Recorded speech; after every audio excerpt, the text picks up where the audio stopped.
Dictation start होगा 5 second बाद। Start.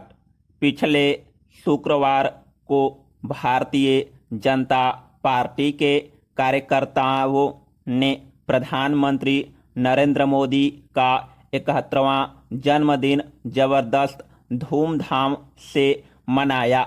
Modi के आलोचकों ने इसे चाटुकारिता का प्रायोजित प्रदर्शन भले ही करार दिया हो, पर सियासत में कभी भी दो और दो चार नहीं होते। क्या उनके जन्मदिन का प्रयोग भारतीय जनता पार्टी ने कोरोना की मार से कुलमलाए कार्यकर्ताओं में दोबारा जोश ओ खरोश भरने के लिए नहीं किया? पैरा सवाल उठता है, प्रधानमंत्री मोदी भारतीय जनता पार्टी के प्राण संचारक कैसे बने? इसका जवाब ढूंढते वक्त अब तक के प्रधानमंत्रियों पर नज़र डाल यह जानना जरूरी है कि वे अपने पूर्ववर्तियों से अलग कैसे हैं। जवाहरलाल नेहरू, इंदिरा गांधी और राजीव गांधी वंश परंपरा के प्रतीक थे। नरसिम्हा राव और मनमोहन सिंह संयोगों की उपज थे।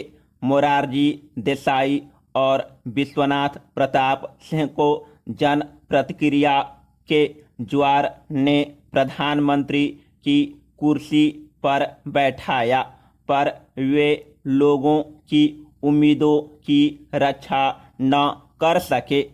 अटल बिहारी वाजपेयी अपनी वरिष्ठता के कारण यहाँ तक पहुँचे थे, तो शेष बचे लाल बहादुर शास्त्री, गुलजारीलाल नंदा, चरण सिंह, चंद्रशेखर, एच.डी. देवगौड़ा और इंद्र कुमार गुजराल तात्कालिक समीकरणों की देन थे। अकेले नरेंद्र मोदी ऐसे हैं जिन्होंने अपने लिए बिना किसी गॉड फादर खुद कदम हर कदम यह राह हमवार की है। उनकी सफलता सपनों, साहस, संवाद और स्थित प्रज्ञता की मिसाल है। पैरा मुझे यहाँ नेपोलियन बोनापार्ट याद आ रहा है।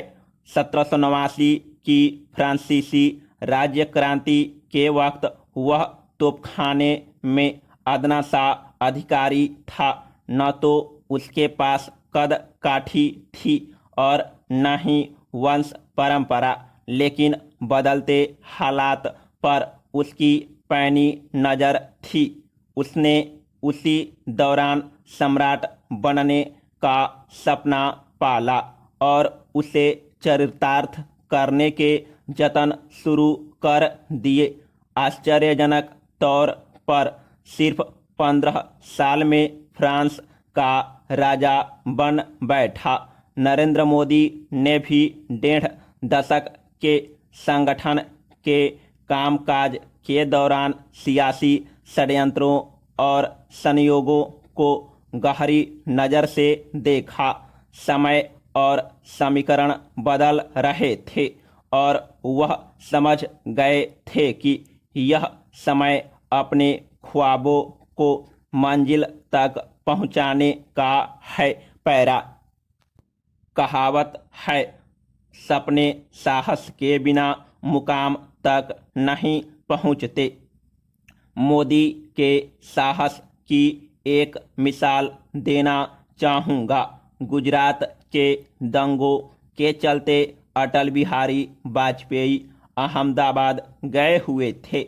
वहाँ से लाइव फीड आई जिसमें तत्कालीन प्रधानमंत्री कह रहे थे कि सरकार को राजधर्म का पालन करना चाहिए। उनका वाक्य पूरा ही हुआ ही था कि बगल में बैठे मोदी ने जवाब दिया, वही तो कर रहा हूँ साहब। जब सब कुछ लाइव चल रहा हो तब अटल बिहारी वाजपेयी के सामने यह कहने का साहस उस समय के किसी मुख्यमंत्री में नहीं था।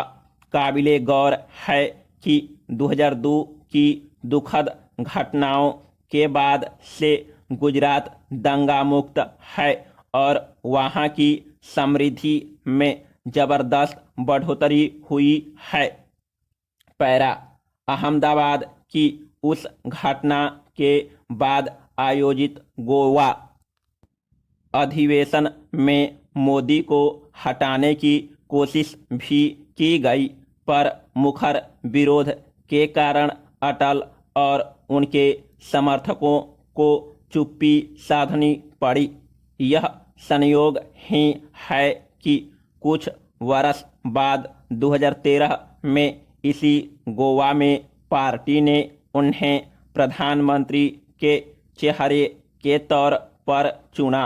जैसे मुख्यमंत्री बनते समय उनके सामने दिग्गजों की कतार थी, वैसे ही इस बार भी लालकृष्ण आडवाणी, सुषमा स्वराज, मुरली मनोहर जोशी जैसे महारथी उनके सामने खड़े थे। मोदी बिना पलक झपकाए आगे बढ़ते गए। वह किसी को मिटाए बिना बस अपनी लकीर लंबी कर रहे थे। पैरा मोदी जानते हैं अपनी उपलब्धियों को बचाने और बढ़ाने का एक ही जरिया है सतत संवाद।